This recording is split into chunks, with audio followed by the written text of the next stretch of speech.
back, everybody. Another episode of Crabcakes in Baseball. Cole and I this one will be a little shorter of a pod, probably about 20, 30 minutes total. Cole and I are going to review the Maryland Open tournament down in Salisbury, Maryland this past weekend. We're each going to talk about roughly around 10 players each, get in and a little bit of in-depth analysis on the players that we really like throughout the tournament, provide some video and provide some notes on each. Let's get rolling.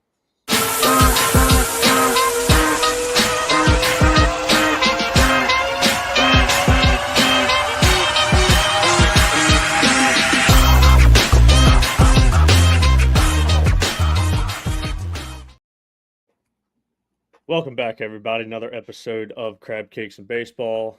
With me, as always, Cole Ledger. Cole, how you doing today? I know it was a long weekend for really both of us and our entire staff. Just another day. How are you? Yeah, another day from Cole. Yeah, another day for me. Just trying to get caught up on all this stuff. Obviously, this weekend in Salisbury, Maryland, at Henry S. Parker Complex, used the 4 turf fields there. Used the turf field at Salisbury University as well, and then got an offsite at Stephen Decatur on Sunday. 60-plus teams. It was a loaded tournament. Obviously, Mother Nature was not on our side for Friday and Saturday. Leading up to the tournament, the Eastern Shore got roughly 3 inches of rain. Then we had some more Friday night. We had another huge cell jump in and get us around 3 or 4 o'clock on Saturday. So banged a lot of off-site fields. We had to readjust the schedule a few different times, probably 4 or 5 different times. At one point, we had 9 fields available, Cole, Saturday early afternoon before that cell hit us again and knocked them out for the completion of the weekend. But on good notes, good news, we saw a lot of talent between the 26 class, the 27 class, 28 class, even some 29s. There was a ton of talent out here or down in Salisbury across, like I said, 60 plus teams. Each one of those teams got at least 2 games. Some teams got 3 games. It turned into more of a showcase tournament. We scrapped bracket play, so it was more of a showcase tournament to get out and just play baseball. And like I said, saw a lot of talent. Heat sheet is loaded, over 200 arms in that heat sheet from the tournament. You guys can hop onto the website. We have the heat sheet there. I released a story earlier today that went over 40 plus standouts that myself, Cole, and our staff saw throughout the weekend. It provides video. It provides some scout notes as well in the tweets that we sent out. So a lot of information on the website. So make sure you get on and look at that. Like I said, I mentioned the heat sheet. We had 10 plus arms, Cole, that were 88 plus. We had 3 arms that were 90. So a lot of talent and a lot of uncommitted talent at that. Cole, do you have any words or anything before we kind of get started here? No, not really. Okay, all right. Well, a lot of words from Cole this morning, so that's good. But let's get started. I want to start. How we're gonna do this is we're gonna roll 26 class, and then we're gonna roll down 27 class, and then the 28 class is where we're gonna finish. Like I said in the preview of the pod, each one of us are gonna take about 10 guys each, and just talk about them. Talk about the guys that we saw. Some guys were scattered throughout the complex. Some guys that we're going to talk about were at Salisbury University as well. So we have some notes from our interns that were at those games. Obviously, we have the video, dissected the video, went through a lot of stuff. I'm going to start with a 2026, an arm that we saw throughout the spring a bunch. It was an arm that really jumped out at us at a DMV Prospect Scout Day in the preseason. We saw him at Mount St. Joe a bunch throughout the spring. Really like this left-handed arm, and that is 2026 Carson Kelm. Obviously participated with the DMV Prospects over the weekend. DMV Prospects were at Salisbury in his outing. 86-89, grabbed a 90 throughout his a couple innings of the appearance. Spun a couple sliders. This is a slider that I think is still developing, but we really like how it works off of that fastball. Fastball definitely uptick. We saw him throughout the spring. Cole, we saw him about 86, 88. maybe grabbing an 89. We saw him grab a 90 over the weekend. Really like that arm. You like the body as well. You like the projection. It's a clean delivery, and pretty repeatable as well. So, Cole, you got anything on Carson Kelm? I know this was kind of my guy, but this is a guy that we both saw a lot throughout the spring. This was a guy off site. So, any other words that you got on Carson Kelm? Yeah, I mean, it's just a guy that we've seen, we're waiting to see, and we continue to see the breaking ball get better. You see him throwing the changeup a little bit more. This is a guy that was really fastball heavy throughout the entire spring, really didn't need anything other than the fastball because he was able to blow it by guys all spring long. Pretty similar here in this outing. I know he only threw one slider in his first inning, and then only one in his second inning as well. Started to incorporate it a little bit more, but this is just a fastball heavy guy that as the breaking stuff starts to develop and get better, this is going to be a high octane guy for college coaches to really jump on here towards the end of the summer. For sure, and one of the top uncommitted 26s that a lot of college coaches, like you said, really need to get on. So let's move on. Staying in the 2026 class, Cole, we're going to go to the Marucci prospects, and Kieran Darameek definitely showcased the two-way ability throughout the weekend. Yeah, really impressed on both sides. Our first game was at Salisbury, so I didn't have a chance to see that one. But here was a home run he had in game two when he came over to Parker, just obliterated one out of left field, and then he really jumped up on the bump, which you'll see here in a second. And this is kind of what impressed. Got to see him up to 86. This was a big time guy for John Carroll behind Brooks Mueller and behind Pierce Quinn throughout the spring. This was a guy who came up big towards the playoffs. It's a two-way that really impressed on both sides throughout the weekend, and definitely a guy to keep eyes on this Marucci team that is really loaded with arms. This is definitely a bat to keep eyes on for this East Coast prospects team. For sure, and really throughout the weekend, you saw that two-way ability really jump up.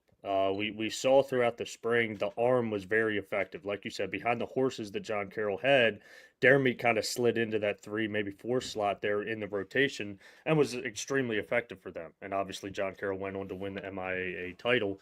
But Dermot got, like I said, the two-way ability. That swing was powerful, and it was pretty consistent throughout the entire weekend. Every time Marucci played, I looked over and Darren Meek was on base. So a lot to like from that hit tool, a lot to like from the two-way ability as well throughout the summer. Another uncommitted 26 guy that college coaches need to get on. Moving on, staying in the 26 class, I'm going to go to a committed player. Cole, this is a left-handed stick that we've been on obviously for probably 4 or 5 years now, and that is Eli Livingston, University of Maryland commit. You saw him on field 7 hit an absolute no doubt bomb down the right field line in the night game. You just like the hands, you like the barrel awareness. The strength continues to be added to the frame. This is a guy that we think if he needs to take that next step to get to that next level, the swing decisions need to improve a little bit at the plate. I think he showed that throughout the weekend. He was on barrel consistently. He was spraying line drives to all fields and still showcased that power to the pull side. Little out in front there, but the hand stayed back, and it kind of showcases where that strength is. It continues to increase every time we see him, and started off his summer extremely well at Henry Parker in this tournament this past weekend. Moving on, Cole, I want you to hop over, stay in the 26 class, stay with that U.S. Elite team as well. This is another uncommitted arm in that 26 class that we like. Didn't get a ton of innings throughout the spring, but definitely like this arm that you got a chance to see. Yeah, that's Sam Rosenwald from Sherwood. Like with how loaded their pitching staff was, he didn't get as much time as he may have from previous looks. Command for the zone definitely was a lot better in this outing than I had seen him in the spring. Started to throw the slider, started to throw the changeup a little bit more than in previous past. But the fastball, the ability to land the fastball arm side basically any time and in any count he wanted was definitely something to keep eyes on. Racked up a couple Ks. And the thing is with Rosenwald, from that tough slot, as long as he continues to jump up in velo, which we got to see him up to 84 this weekend after seeing him only about 81 during the spring. If the velo continues to tick up and he continues to be able to control the zone, this is definitely a guy to keep eyes on, especially in that tough slot, being a tough slot lefty. Yeah, yeah, and you really like the slot. You love the slot. It's deceptive. It's almost sidearm the way that it is. It's a really low three-quarter slot. Big thing with Sam Rosenwald, and we've been on it, and we've talked about it over the years. It's the feel for the zone. Can he command the fastball? Can he spin a breaking ball every once in a while that'll play off of the fastball? His big thing is strike percentage. We saw that definitely uptick this weekend. You like the feel to the fastball. When he throws it to the arm side and it's diving away from a righty, it's a pretty tough pitch to hit. You like that velo uptick as well, getting into the 83, 84 range. I think that continues to uptick throughout the summer. If he can be a mid 80s guy, you're looking 84, 86 from that tough slot. This is going to be a huge uncommitted arm throughout the summer, even into the fall and next spring with Sherwood. Sam Rosenwald, it's a physical body. You like that arm as well, and you like the slot there at that low 3/4. I'm going to move on. Let's move on to the 27 class. This is a guy with the API Cavs, Archbishop Spalding, righty that we saw in the preseason, Camden Hunter out of that 27 class. We saw him about 80, 82 in the preseason. Little uptick in the velo here. He was 83, 84, 82, 83, grabbed an 84, spun the curveball extremely well, in my opinion. Was able to back it up and throw it to righties on that inside corner. Could bury a couple as well in the dirt, or I guess you could say in the turf for these fields. But you like this body. You like the physicality. I really liked how the arm worked as well. This is a guy that you're going to continue to see uptick in that velo. It's another Spalding arm that you need to circle. It's a guy that's going to get plenty of innings next spring with Archbishop Spalding, you would think. But really like that arm. Cole, this was a guy I believe that you got a chance to see Camden Hunter with your own eyes this weekend. I saw it from a distance. But do you have any other notes on Camden Hunter? Yeah, I mean, I think it was just how well he was able to, like, it's mainly a two pitch mix, but the way he was able to have the confidence to throw it whenever he wanted, wherever he wanted, especially the curveball in the second inning was pretty heavy fastball in his first inning out, but then came back out in the second. You got to see that low 70s tick into the mid 70s curveball. Got to see it arm side, got to see it away, got to see it down. So just if he's able to throw it in and out of the zone with ease, which the way he was able to do this weekend, like you said, it'll be a big arm for Spalding heading into the spring. Yeah, and really mechanically, it's pretty advanced. You almost think of like a Ryder Soa, and it's tough to compare him to Ryder Soa. But Ryder Soa, coming into high school, he was always this advanced mechanical arm. Where the mechanics you really liked it. It was clean. Everything was clean. It was repeatable. I saw kind of the same thing from Camden Hunter. And you're kind of just waiting for that velo to jump up a little bit and the feel with the breaking stuff increase.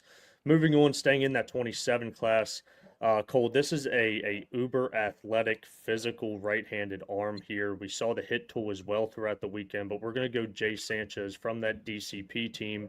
You saw him a couple times throughout the spring. You love that arm strength. I think he's a 90, 91 guy from the outfield. And really the presence on the bump is starting to really increase, and we're really starting to like this arm. Yeah, there's still obviously some rawness heading into it, but the stuff continues to get better with each and every look. More of an over-the-top guy, was up to 88 throughout the day, but really showed the ability to throw a curveball and a changeup in the zone, which I thought was the biggest thing. You get to see a couple curveballs here that he threw mainly arm side, but then got to see a couple changeups that he threw below the zone around 80 miles an hour that were really big for me as he continues to develop more out of kind of a thrower that was able to throw strikes at the same time, getting to see him develop more into being able to throw more than one pitch, becoming a pitcher, having that curveball and changeup that he has the ability to throw in any count that he wants. I think this is a guy that, for a Caesar Rodney team that loses Donegan after this year and loses a guy like Colby Rawl, this is going to be a guy that definitely is going to have to step up for the CR pitching staff. And I think Jay Sanchez is going to have a big summer as he heads into next spring. Yeah, you just really like that athleticism, like the strength as well throughout that frame. And you knew the arm strength was there. We've seen it at our showcases, and now he's jumping up on the bump and he's able to spin a curveball pretty consistently. You definitely like the uptick there, and you like the ceiling. I'm going to stay in the 27 class, go to Jay McConaughey from KMS. Obviously, we saw Tice throughout the spring. He made a huge impact. Tice is Jay's older brother, made a huge impact throughout the spring for Clear Spring. I saw Jay as well in that game. Didn't really produce much in the game that I saw Clear Springs throughout throughout that spring matchup in the playoffs, but you really like the swing. I like the physicality. It was pretty advanced too, in the athleticism. He showcased pretty much the same thing in this tournament. Was on barrel consistently. I think he had probably 3 or 4 hits. This is a double that he had into left center. He was on barrel consistently. He was spraying line drives to all fields. We saw him consistently on the base paths throughout the weekend. It's a heavy barrel. It's barrel feel. It's barrel awareness. I like the advanced actions at the plate. It's a quick twitch, little bit in the hands as well. He's got some speed that can impact the game on both sides. Jay McConaughey definitely won to circle in that 27 class. I think when you're looking throughout this summer, and you and I kind of really deep dive into this class, I think Jay McConaughey is a guy potentially not at the top of those rankings, but a guy that is trending in the right direction that we're going to see a lot throughout this summer, heading into the fall as well. Cole, moving on to you, this is another 2027 that made a huge impact on me through the back end of the spring. This is a guy that we've circled that we needed to get looks at throughout the summer, and we were lucky enough to get him in the first tournament of the summer, and that's Judah Sherlin from Archbishop Spalding, that API Cavs team as well.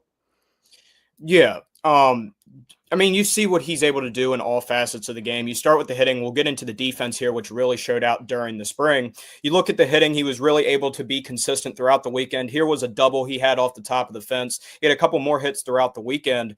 And I think as we see this hit tool continue to be more consistent, I think this is a really big guy. But the big thing that always has impressed us is the defensive ability for Judah Sherlin. Here was one of the many defensive plays he made throughout the weekend. Just eliminates this ball up the middle. Gets a one-hop, great pick there at first base by Jason Morrow, who you'll get into later.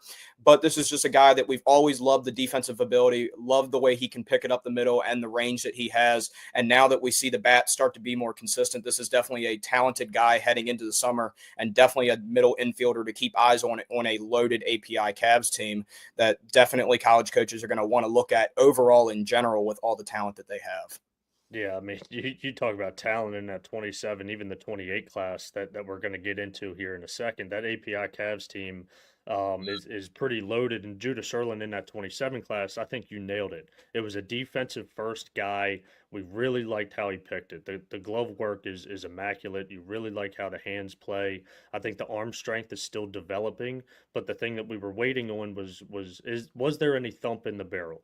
Where's the power coming from? You know, it's a pretty high contact guy, but can he create some backspin to the alleys? Can he showcase at least some doubles power? And he definitely showcased that this weekend. He had at least 2 or 3 extra base hits. He was spraying balls down the right field line as well. He was showcasing that power to the alleys. I think it was definitely something that we wanted to see. And he proved us kind of where that hit tool is and where it's trending, because it's definitely trending up with the power.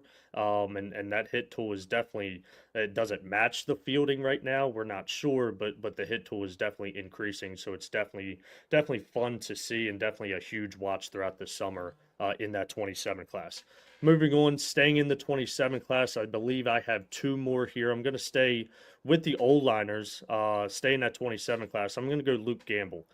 Luke Gamble from Arundel High School. This is a guy that we saw the hit tool spark consistently throughout the spring for that Arundel program, and he did it again this weekend. Early on in the tournament, it was, I think, Saturday morning. He was all over the barrel. He was spraying line drives to all fields. I think in the game he had 2 or 3 different hits. He was spraying to both gaps. He was pulling hard line drives through the 6-hole. He was going double into the right center field gap. You like the power kind of uptick with Luke Gamble. You know that hit tool is going to play the consistency with the barrel awareness, and the line drive approach is always going to be there. Where's the power going to come from? Is that frame really going to start filling out? We'll have to wait to see. But this is definitely a hit tool that he continues to prove it day in and day out. Each time we get a chance to see him, he's on barrel and he's on base, and it's a high contact guy. So Luke Gamble, I know we've been on him for a long time. It's a huge summer for him, and he's definitely starting it in the right direction. Cole, moving on to you, we're going to go Carter Jackson out of that 2027 class, going back to that KMS team. Big time two-way here, and we saw it throughout the weekend, played pretty consistently. We're going to start with the arm, and again, this is Carter Jackson going to start on the pitching side of things. Yeah, we'll start with the pitching side. It's a very basic operation, very repeatable, smooth delivery. It was 83, 85, touched 86, big 12-6 curveball he mixed in a couple times. Just was able to throw strikes, which was big throughout the weekend. Fastball, curveball, in any count. That was the big thing that stood out. But honestly, the hit tool was something that really impressed me throughout the weekend. I got to see multiple games of this KMS team. I think this one was a double or a triple that he had. He had 4 or 5 extra base hits throughout the weekend. I'm pretty sure this was the triple that he had. Down on field 6, he just had consistent feel for the barrel, showed some speed as well on the base pass. This is a guy that, we love during the tournaments in the summer where we're able to catch somebody that really wasn't on our radar going into the tournament, but definitely somebody that walks out of the tournament and is definitely on our radar. This is a guy from the CMC at Boonesboro. They've got a couple young bucks that we really like here in the 27, 28, even the 29 class that we've seen throughout the last few years. And this is just another guy to add to that list. Very young team at Boonesboro. I think he'll be a big-time contributor on both sides and definitely a guy to keep eyes on a very, very solid KMS team here throughout the summer. Yep, absolutely. Moving on, I'm going to stay in that 27 class. This is a guy that we were on a lot throughout the spring. We really like the hit tool. We like where the arm is as well. He was 80-81 on the bump this weekend, but I'm going to focus on the hit tool. Marcus Dober out of that dig-in team. Dig-in's got a plethora of guys throughout the 27 class that we really, really like. You're about to get into another one. But staying with Marcus Dober, he showcased the power throughout the weekend, had a couple extra base hits. He was on barrel consistently. It's an athletic bat. Like I said, on barrel, the barrel awareness is there. I think you're going to really see that the power flourish once that body really fills out. There's some core strength there, but still needs to fill out a little bit and add some physicality.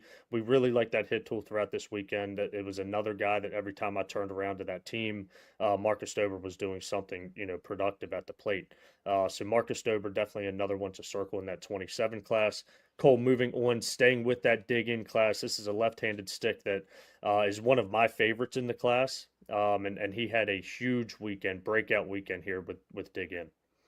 Yeah, you want to talk about a guy who was on base the entire weekend. Look no further than Blake Bourne. And this is exactly what he did in the exact same tournament like he did last summer and in the fall. Here was one of many extra base hits he had. I think this is a double. He had 2 triples throughout the weekend. Here was a double that he had late in a game on Saturday. This is just a guy, smaller frame, but continues to show the ability to hit to all fields, especially in the gaps, and show off the power a little bit, even from a smaller stature. So this is definitely a guy to keep eyes on, middle infielder that we love. You start to see the speed continue to be better. You start to see the power continue to tick up. This is definitely a guy to keep eyes on, as we've loved Blake Bourne here over the last 2 years. Yeah, and you said he was always on base. Like Blake Bourne, literally, I was just going through Twitter and looking at the tweets, and we didn't have a guy necessarily following him around the complex, but we had like 4 or 5 of Blake Bourne's hits, and he was consistently on base, and it was extra base hits too. It wasn't singles, it was doubles, it was triples. He was driving gaps, he was driving the pull side gap, he was going with pitches and going to left center field as well. So Blake Bourne, a huge opening weekend to the summer, and definitely one to circle in that loaded 27 class that showcased extremely well this weekend. Moving on, let's go to the 2028 class. I'm going to go a guy that I had not seen yet. I don't think either of us had seen yet, and that is 2028 James Worrell from API Cavs. This is a physical left-handed stick, on barrel consistently. I really like that pull side strength. I like the athleticism. The speed continues to tick up. I really like this physical left-handed bat. I think it's a guy that, like I said, I hadn't seen too much before this weekend. It's a guy that I put pretty much right at the top of my list in that 28 class. As we were kind of looking back at the tournament and looking at these grad classes, James Worrell is one to circle in this 28 class. You like the left-handed stick, you like the athleticism, and that power potential, I think, is the ceiling is pretty high there. So definitely a hit tool to watch out of that 28 class, and that is James Worrell from the API Cavs. Cole, moving on, staying in that 28 class, this is a guy that we saw at a scout day in the preseason. We like the physicality, we like the two-way ability as well, and I think you're going to stick with the offensive side of here, and that is Lucas Joseph from that SBA Maryland team. Sticking with the pitching side of this. Okay, well, I was wrong. Sorry. No, you're good. So yeah, definitely a guy that stood out in the preseason. Definitely a physical guy. Um, didn't get a chance to see him at the spring at Sussex Tech. Just pitching matchups didn't line up, but got to see him on the mound here. Fastball, curveball mainly. You got to see him drop in some bigger curveballs, arm side. Really work the fastball inside to righties, which was big for him. As the feel for the zone continues to increase, I think this is a big time left-handed arm to keep eyes on, especially in the state of Delaware.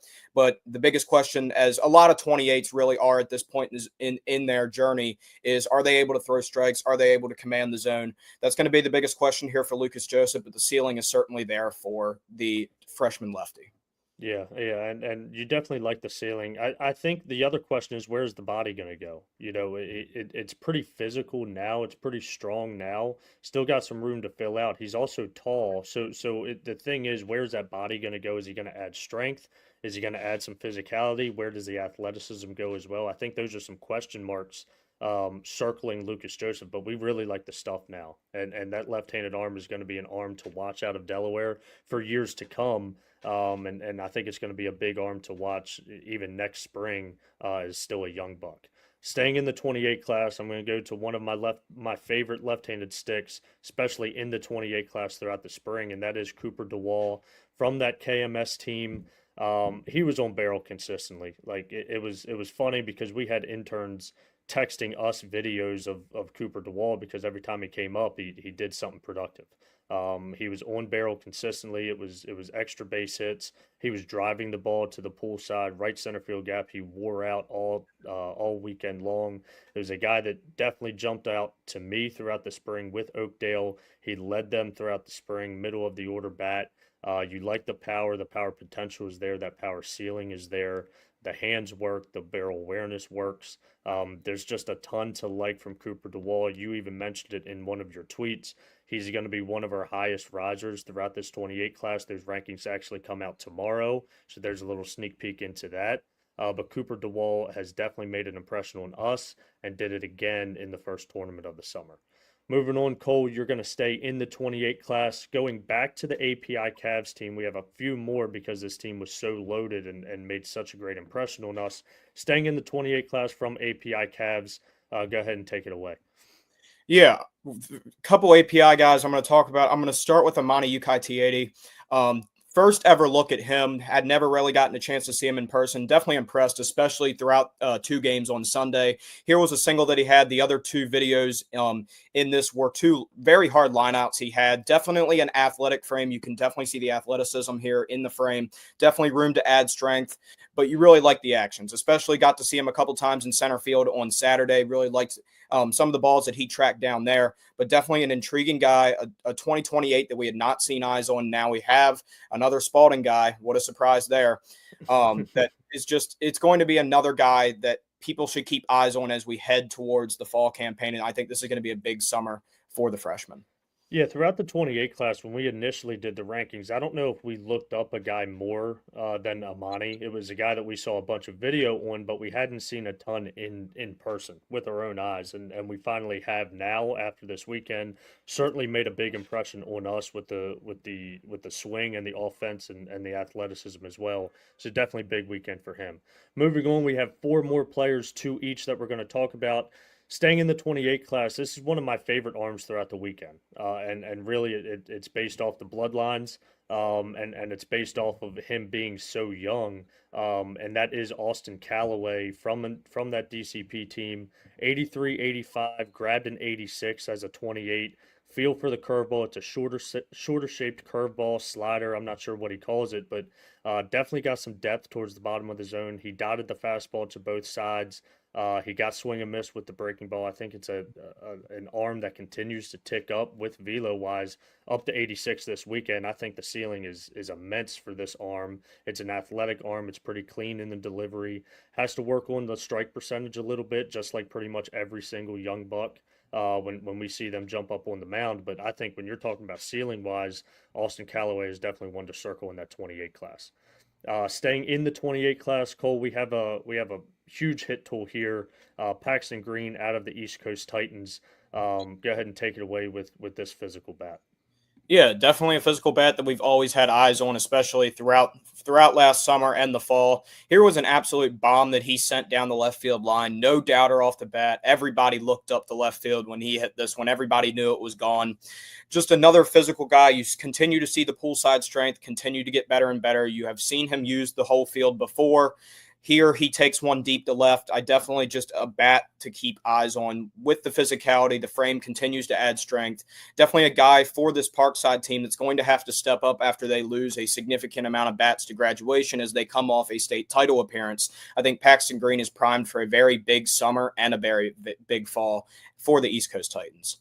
Yeah, definitely started off his summer campaign extremely well. This was a guy, Paxton Green, that we loved the actions even throughout middle school. Throughout his eighth grade year, heading into his ninth grade year, we loved the actions defensively. We liked the actions on the bump. We definitely liked him at the plate. We were just wondering where the body was going to go. We were going to wonder, where the physicality was going to come from. He's definitely showcasing that now with some added power and showcased it pretty consistently throughout the weekend. Moving on, my last guy in the 28 class, the number 128 in our rankings, going to Jason Morrill from the API Cavs. Little side note, jumped up on the bump in the last game, was up to 83, showcased a little bit of feel for the breaker as well. But I'm going to stick with the hit tool. This is a guy that gets it done every time we see him. It's a pretty condensed, calm approach at the plate. There's plenty of thump in the barrel. He stays mostly to the middle of the field. The power uptick continues to increase every time we get a chance to see him. The barrel feel is there. There's plenty of thump there. Power potential is there. You really like this hit tool. And like I said, the big thing for me is the consistency. You like the physicality in the frame, but you still have to be consistent at the plate. And Jason Morrill has showed that ever since we got our first eyes on him last year. He continues to get it done. He's a middle of the order type bat with power ceiling that I think continues to increase. Definitely one to circle in that 28 class, and he will be a household name throughout the state for many, many years to come. Moving on, last one for you, Cole. Staying finally with the last API Cavs guy. In that 28 class, we're going to go Ashton Taylor. Yeah, we talked about 2028s that, some of their biggest flaws are the ability to command the zone. Complete opposite for Ashton Taylor. Struck out 8 on the day, walked 0. Feel for the zone was certainly there, especially for a freshman. You got to see him really work the off speed to the arm side. You got to see a curveball and a changeup, work the fastball to both sides. Collected, I think, 4 strikeouts in the first 2 innings and was just able to dominate throughout the entire day. This is a guy, again, that we had heard a lot about heading into the fall in the initial rankings update. We had never really gotten to see our own eyes on him. Finally got to see him this weekend and was definitely impressed as we walked away from this tournament. It's a low 80s guy. The stuff is certainly there, and as the velo continues to jump, as he continues to add strength, it's a long, lean frame. As he continues to add strength, this is definitely a guy to keep eyes on once again at Spalding. Yep, absolutely. So we just went over 20 players there. Like I said, on the website, we've released a story earlier today. We've released a top 10 heat sheet slide. So we have 200 plus arms in that heat sheet that you can go check out. And then I released that story of 40 plus guys that has some notes, that has some videos for standouts throughout the weekend. Make sure you jump onto the website, check that out. Make sure you go to our events tab. We have a ton of events coming up, especially in June. We have the Maryland State games. We have top prospect games. We have a ton of events throughout the summer. We have some summer ID events as well. Make sure you jump up onto the website, check out the dates, see which one works the best for you as we get closer and closer and inch ourselves closer to the future games, and make sure you get yourself qualified for that. Cole, anything else before we head out of here? No, we did pretty good on time today, so I'll keep it as short as possible. I was close. I said 20 to 30 minutes. All right, so we will hop out of here. For Cole Ledger, I am Jamie Naill. This is Crabcakes and Baseball, because that's what Prep Baseball Maryland does. We'll see you guys next time.